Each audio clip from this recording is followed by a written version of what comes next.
Welcome to LFR on LNK. This is Dale Johnson. Thank you very much for joining us here today. You're in a safe place. As you can see, we have our masks. We're slowly getting back to normal here in the LNK studios, but we're playing it safe today, and that's the case with my guests for our show today. Ashley Engler is here, and so is Brian Witoski. We're going to be talking about the technical rescue team contained within Lincoln Fire and Rescue and how it is evolving as we speak. So as you can see from the shots here in the studio, we are socially distanced, we're all safe, we have our masks. With that out of the way, how about if we just peel it off and see how good looking we are, okay? Ashley, I want to start with you by answering just a very broad question. Why is Lincoln, explain why Lincoln needs a technical rescue team. So the city of Lincoln has grown over the years, the population has grown, the industries, the businesses have grown, and as that has grown, so has the need of a technical rescue team. We identify that these are high hazards, high risks, and we evaluate that on the fire department and say, okay, what is it going to take to mitigate any sort of situation when something happens that's outside the normal firefighting skills. To appreciate what we have, we need to look back and see what was there. Brian, how was it handled? How was what is now a technical rescue incident handled before a technical rescue team had evolved it within LFR? I think a lot of it was what you had learned on the job, or maybe what you brought to the job from a previous career. So you had a lot of individuals who were mechanically sound, and that served them well coming onto the fire department. Many times you'd find those individuals gravitating toward a truck company or a technical rescue situation. They really enjoyed that or had that background for it. So we've always had training ever since I've been on. It just wasn't as focused as what it is now, as what we're trying to accomplish.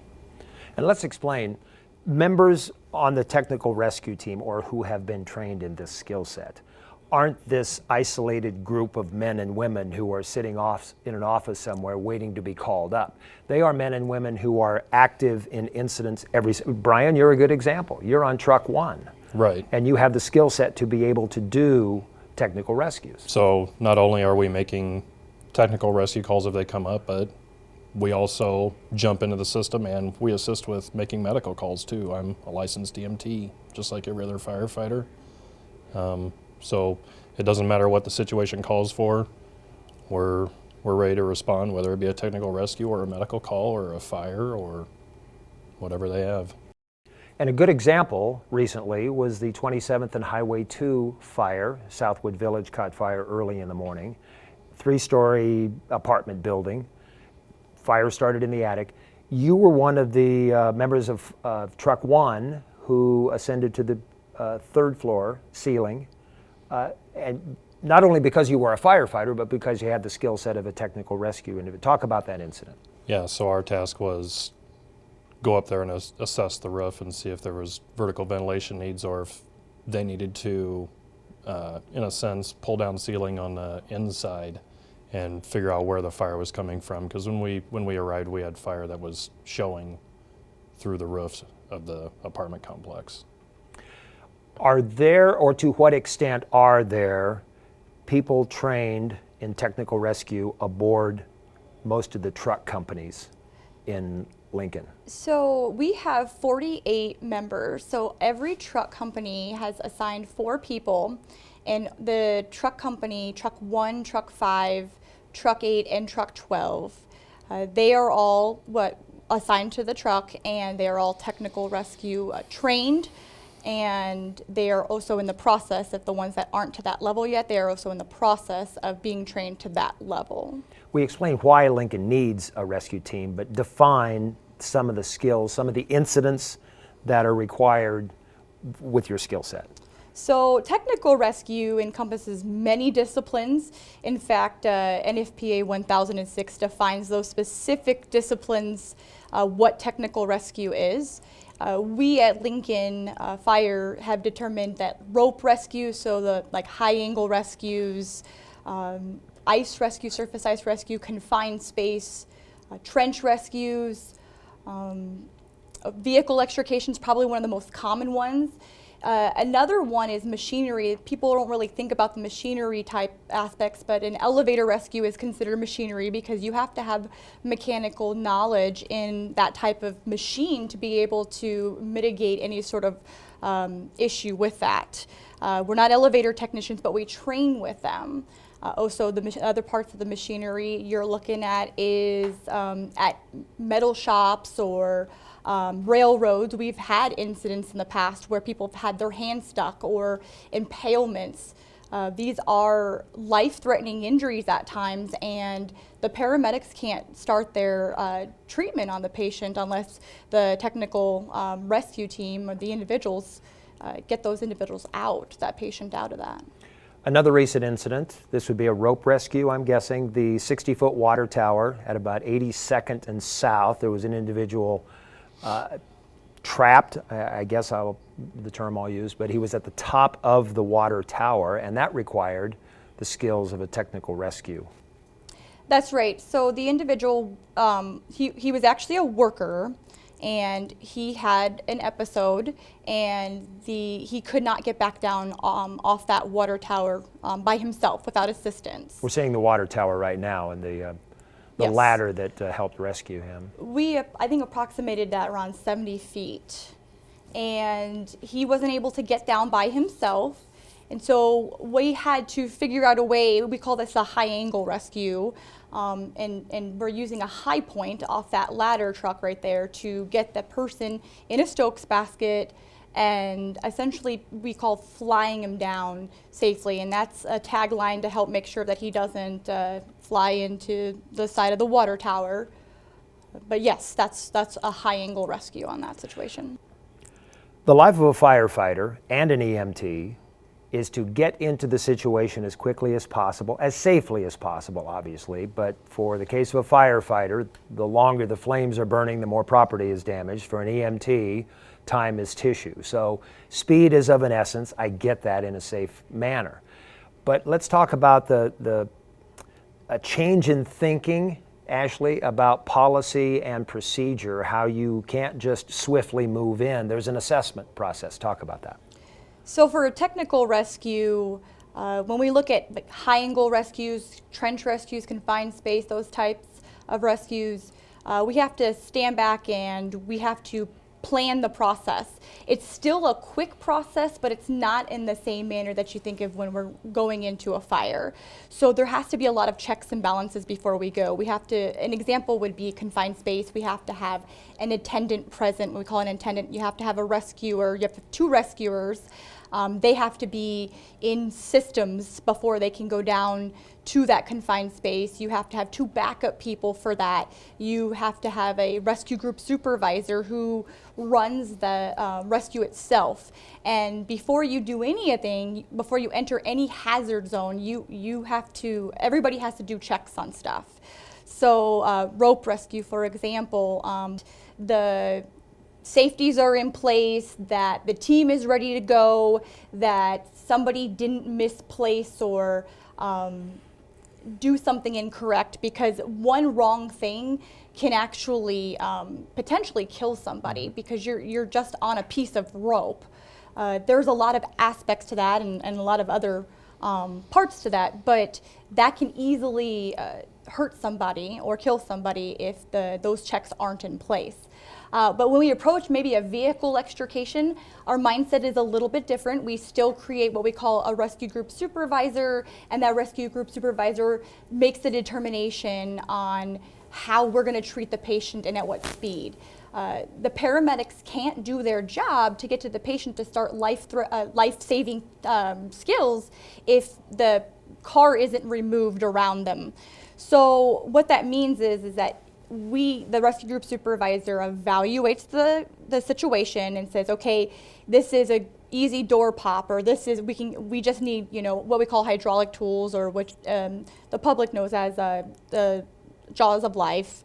And we may open that door and we'll be able to get quick access to that patient and get them in the ambulance and go to the hospital. So the paramedic can start life-saving interventions on the patient. The rescue technician may have to just provide a safe space, open that car up enough to provide a safe area for that paramedic to start an IV, or even possibly intubate and do higher advanced interventions for them. I picked up on something you said. We remove the vehicle from around the person rather than remove the person from within the vehicle. Yes. There's a big difference there, and it's a technical skill set difference. You don't just reach in there and grab the person out. Their legs could be pinned, their arms could be pinned, they could have internal injuries that you can't see.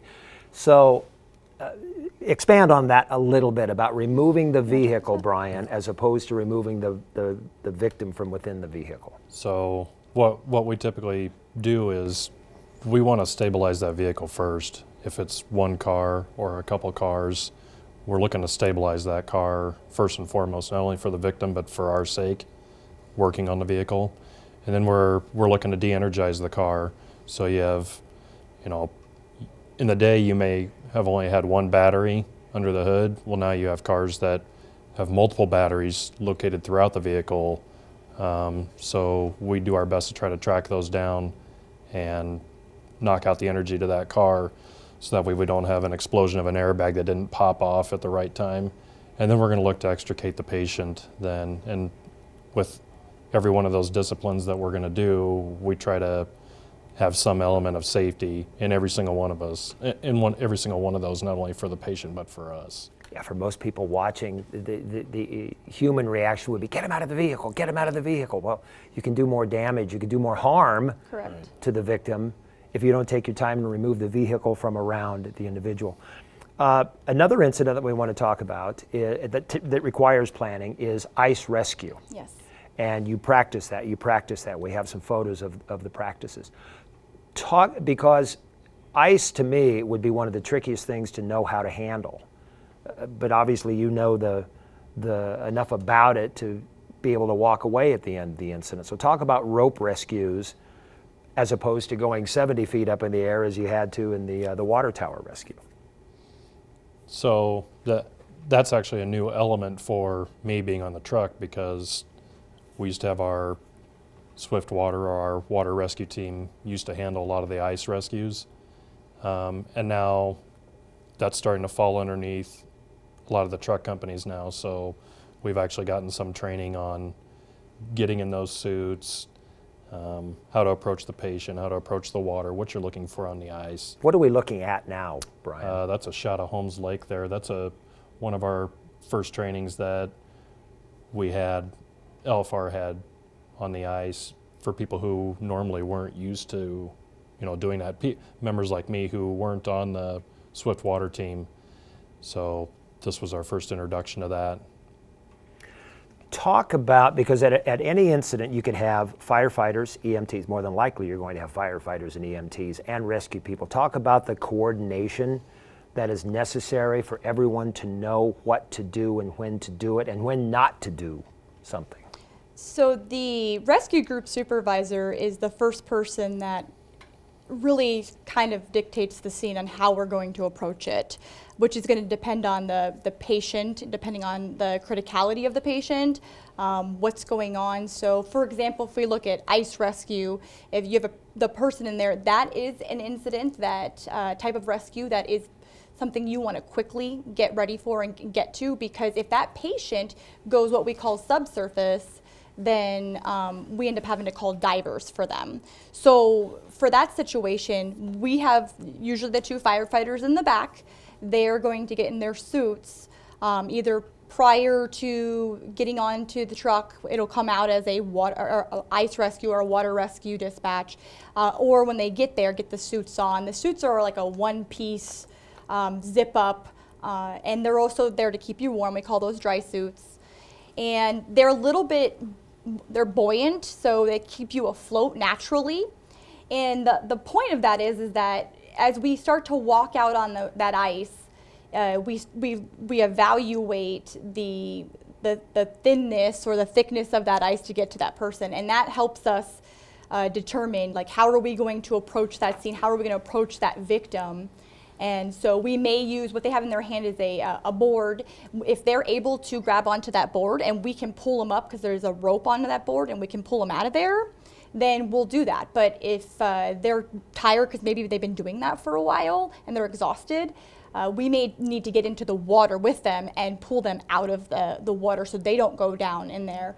A lot of times that's going to be a technical rescue. The guys on the truck are going to be the ones performing this skill, but we can still have engines there to assist us, what we call the haul line. And so they'll be able to pull back the victim when we say haul. You have to evaluate, like, a lot of the most common medical emergency, and that's going to be hypothermia. And so you need to have a paramedic on scene right there. And so when we pull them out and they're given over to EMS or to the paramedic, they're able to treat them for that. So everybody's still on scene, not just technical rescue, the team itself. We have to have assistance from other engines and ambulances as well. In the time we have left, talk about the organizational oversight structure that was established in 2020 and is still in the process of evolving. So 2020 is when we've always had technical rescue, but the program itself was truly established last year. A committee was formed, and the committee has oversight of the technical rescue team. So they kind of determine what procedures need to be done, what do we need to concentrate on based off of a risk assessment, based off the city.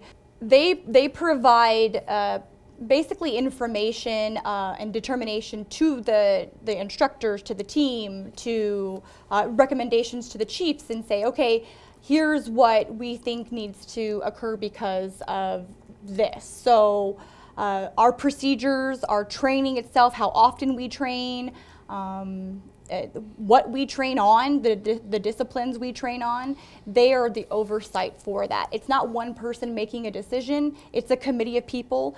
The committee is all technical rescue technicians. They all have experience in rescue, and their expertise have kind of helped provide that oversight. So as we lose people over the years to retirements or something like that, we get new firefighters that may not have that experience. Brian talked earlier about the mechanical background. We're not getting those people anymore coming onto the fire department, so we had to find a way to train people in these type of skill sets now. And by having this oversight, it's anyone from a brand new firefighter on a truck to some of the guys that are going to retire in a few years. They're able to provide that oversight and say, okay, hey, this is something we need to concentrate on because they have years of experience actually doing it. Finding ways to do what they do even better. We're very fortunate to have a technical rescue team here in Lincoln, Nebraska, and you've met two of the many men and women who are making this happen. Ashley Engler, thank you, Ashley, very much. Brian Witoski, thank you very much for being here too. And thank you. Every month, we want you to join us here to learn more about your Lincoln Fire and Rescue Department. I'm Dale Johnson.